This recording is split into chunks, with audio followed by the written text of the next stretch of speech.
السلام علیک یا حجت اللہ فی ارضه،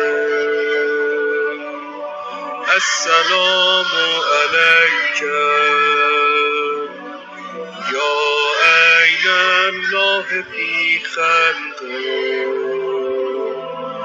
السلام علیک یا نور اللہ الذی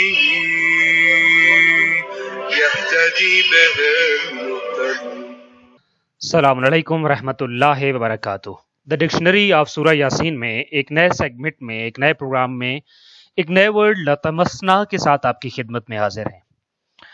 سورہ یاسین کے مختلف الفاظ جو قرآن مجید میں مختلف دیگر مواقع پر بھی استعمال ہوئے ہیں، اس نیت کے ساتھ ہم اسٹڈی کر رہے ہیں کہ قرآن کے یہ الفاظ سورہ یاسین میں ہم اس طرح سے اسٹڈی کر لیں اور جان لیں کہ نہ صرف یہاں ان کا معنی اور مفہوم سمجھ آ جائے، بلکہ قرآن میں گونا گوں، جا بجا اور دیگر مقامات پر جب وہی لفظ آئے تو ایٹ لیسٹ اس لفظ یا اس کی فیملی سے آنے والے الفاظ کو ہم معنی سمجھتے ہوں اور اس آیا میں اس کا مفہوم سمجھنے کے انشاءاللہ تعالیٰ قابل ہو جائیں۔ اسی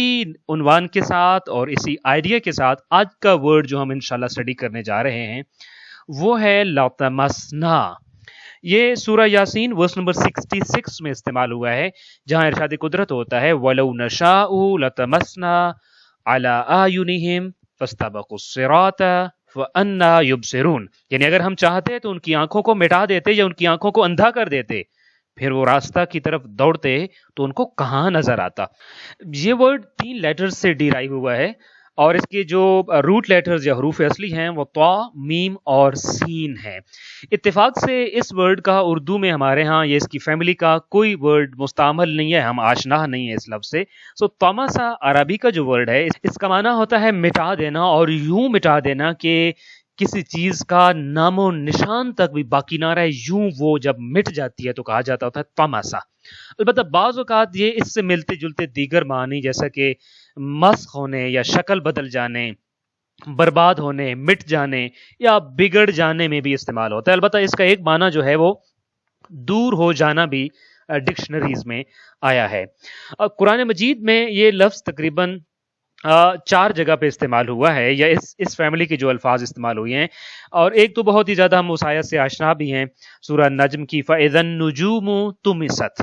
یعنی جب نجوم کی یا تاروں کی چمک یا ان کی روشنی جاتی رہے گی، ان کی روشنی، ان کی چمک مٹا دی جائے گی۔ یہ قیامت کے احوال میں یہ تذکرہ ہوتا ہے کہ جب ستاروں کی روشنیاں بھی ختم کر دی جائیں گی، مٹا دی جائیں گی۔ اسی طریقے سے ایک اور جگہ یہ لفظ استعمال ہوا ہے کہ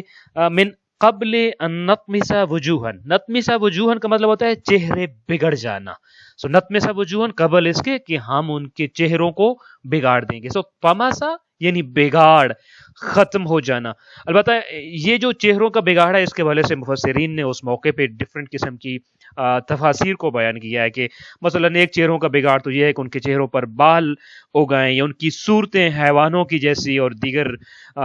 کسی اور مخلوق کی جیسی کر دی جائیں، یا پھر البتہ ایک معنی اس کا بعض مفسرین نے یہ بھی کیا ہے کہ یہاں وجوہن سے مراد ان کے جو بڑے بڑے لوگ گزرے ہیں تو ان کے بڑے بڑے لوگوں کا نام و نشان مٹا دینا۔ یہاں نتمسا وجوہن میں گویا کہ نتمسا کے بارے میں 2 قسم کی آرا آئی ہیں۔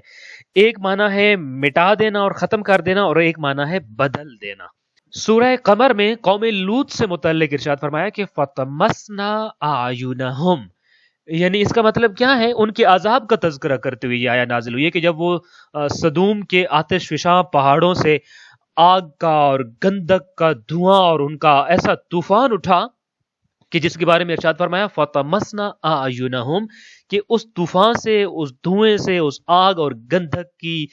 ہواؤں اور دھوئیں اور طوفانوں سے ان کی آنکھیں بیکار ہو گئی اور ان کی روشنی ختم ہو گئی ہے۔ تو یہ 4 جگہ مختلف جگہ پہ استعمال ہوا، جس سے ہم نے دیکھا کہ مختلف قسم کے معنی جو ہیں وہ استعمال ہوتے ہیں۔ البتہ چونکہ ہم سورہ یاسین کو اسٹڈی کر رہے ہیں تو سورہ یاسین میں یہ الفاظ اس طور پہ آیا، جیسے میں نے ابھی آپ کے سامنے اس کو پڑھا بھی ہے کہ وَلَوْ نَشَاءُ لَطَمَسْنَا عَلَىٰ أَعْيُنِهِمْ فَاسْتَبَقُوا الصِّرَاطَ فَأَنَّىٰ يُبْصِرُونَ، ہم اگر چاہیں تو پھر ہم ان کی آنکھوں کو اندھا کر دیں، مٹا دیں ان کی روشنی کو اور ان کی بصیرت کو ختم کر دیں، اور پھر یہ رستہ تک نہیں ڈھونڈ سکیں گے۔ جب رستہ نہیں نظر آئے گا تو رستہ کی طرف کیسے جا سکتے ہیں؟ جبکہ كيف لا يبصرون, نظر ہی ان کو نہیں آتا ہوگا. سو اس آیا کو اسٹڈی کرتے ہوئے ہم گویا یہ ایک نقطہ یہاں سے سمجھنے کو ہمیں ملتا ہے کہ لوگ تو یہ کہتے ہیں نا کہ آخرت میں عذاب ملے گا. قرآن کہتا ہے کہ آخرت تو بہت بعد کی بات ہے, بہت دور کی بات ہے. اگر مشیت پروردگار ہو, ولو نشاء, اگر مشیت پروردگار اور ارادہ الہی ہو تو وہ دنیا میں بھی تمہاری بینائی اور دیگر نعمتیں سلب کر سکتا ہے. بلکہ اسی کی بات ورس نمبر 67 میں اگر ہم جاتے ہیں, وہاں اسی ملتا جلتا پھر ایک اور ارشاد ہوتا ہے جو مشیت پروردگار اور ارادہ الہی سے متعلق ہے کہ وَلَوْ نَشَاءُ لَمَسَّخْنَاهُمْ عَلَى مَكَانَتِهِمْ, اگر ہم چاہیں مشیت پروردگار ہو تو ہم انہیں انہی کی جگہ پر یوں مسخ کر دیں گے کہ فَمَسْتَطَاعُوا مُضِيًّا وَلَا يَرْجِعُونَ, کہ نہ تو آگے جانے کی استطاعت ہوگی اور نہ ہی وہ پیچھے پلٹ سکتے ہوں گے. سو اس آیا سے گویا کہ ہمیں یہ سیکھنے کو مل رہا ہے, اس ورڈ سے کم از کم ہمیں یہ سیکھنے کو مل رہا ہے کہ دیکھیے جب ہم اپنے ارادے کر رہے ہوتے ہیں, دنیا میں مختلف چیزوں کا ہم ارادہ کر رہے ہوتے ہیں, مختلف چیزوں کے بارے میں فیصلہ کر رہے ہوتے ہیں, اور بظاہر ہم اپنے, بعض لوگ بڑے بڑے وہ کہتے ہوتے ہیں کہ میں اپنے فیصلے میں اٹل ہوں, میں اپنے ارادے میں اٹل ہوں. دیکھیے ایک ہی ذات ہے کائنات میں جس کا فیصلہ بھی اٹل ہے اور جس کا ارادہ بھی اٹل ہے. اس کا فیصلہ اس کا ارادہ ہوتا ہے, اس کا ارادہ اس کا فیصلہ ہوتا ہے. مگر نہ دنیا میں خود امیر المومنین جب خود یہ ارشاد فرما رہے ہوں کہ میں نے عرفت ربی بفسخ العزائم,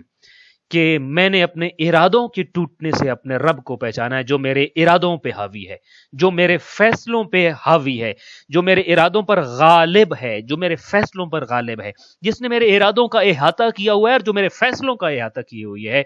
وہی اٹل ہے, اسی کا ارادہ اٹل ہے, اسی کا فیصلہ اٹل ہے. لہذا اس سے ہمیں ایک بات انشاءاللہ تعالیٰ آج کے اس مختصر سے بوسٹر میں یہ سمجھنی ہے کہ جب ہم اپنی زندگی میں مختلف قسم کے ارادے کرتے ہیں, مختلف قسم کے فیصلے کرتے ہیں, تو کبھی بھی صرف اپنے ارادے کا اوپر, اپنے فیصلے کی بیس پر صرف انہی کے اوپر ریلائے نہیں کرنا چاہیے, بلکہ ہر چیز میں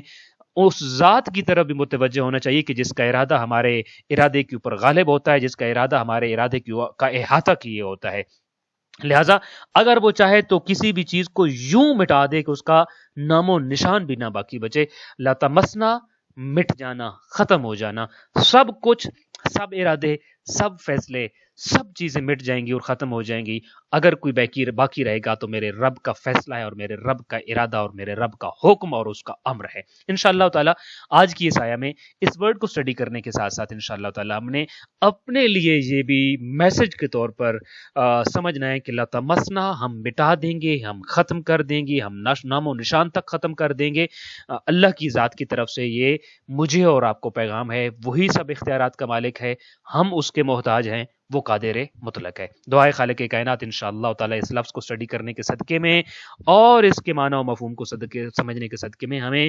ذات پروردگار کی طرف سے جو عظیم تحفہ قرآن مجید ہمارے پاس موجود ہے اس کو اسٹڈی کرنے, اس کو سمجھنے اور انشاءاللہ تعالی اس پر عمل کرنے کی توفیق مرحمت فرمائے. السلام علیکم ورحمۃ اللہ وبرکاتہ.